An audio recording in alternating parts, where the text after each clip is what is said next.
நடிகர் விஜய் வந்து வெற்றிக்கலை விஜய் வந்து இந்த மாணவர்களுக்கு பரிசு வழங்கினாங்க, முதலிடம் பெற்றாங்க. அப்போ வந்து தமிழகத்தில் வந்து தலைவர்கள், சிறந்த தலைவர்கள் இல்லை. மாணவர்கள் மத்தியில் அவர் ஆற்றிய உரை மாணவர்களை ஊக்கப்படுத்துவதற்காக என்று நான் கருதுகிறேன். மாணவர்களும் நன்கு படித்து அரசியலுக்கு வர வேண்டும் என்று அவர் விரும்புவதை வெளிப்படுத்துவதாக நான் கருதுகிறேன். அவருடைய கருத்தில் எதுவும்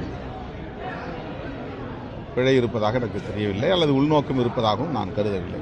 கள்ளச்சாராய விபத்தில் வந்து கள்ளச்சாராயம் சாப்பிட்டு இறந்தவங்களுக்கு வந்து 10 லட்ச ரூபா கொடுக்குற தமிழக அரசு இந்த சிவகாசி வெடி விபத்திலே, பந்துவார்பட்டியில் நடந்த வெடி விபத்திலே பாதிக்கப்பட்ட 4 குடும்பத்தினருக்கும் தலா 10 லட்சம் ரூபாய் இழப்பீடு வழங்க வேண்டும் என்று விடுதலை சிறுத்தைகள் கட்சியின் சார்பிலே தமிழக அரசுக்கு நான் வேண்டுகோள் விடுக்கிறேன். தமிழக முதல்வர் அவர்கள் அதை பரிசீலிக்க வேண்டும். காந்தியடிகள் கல்லு உட்பட எந்த மதுவும் கூடாது என்றுதான் வலியுறுத்தினார். காங்கிரஸ் கட்சியை சார்ந்தவர்கள் முழு மதுவிலக்கை வலியுறுத்த வேண்டும் என்பதுதான் காந்திக்கு செலுத்துகிற நன்றி கடனாக இருக்க முடியும். கல்லுக்கடையை திறப்பது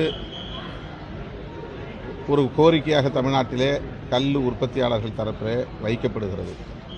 முதலில் அரசு மதுபான கடைகளை மூடுவதற்கு அரசு முன்வர வேண்டும்.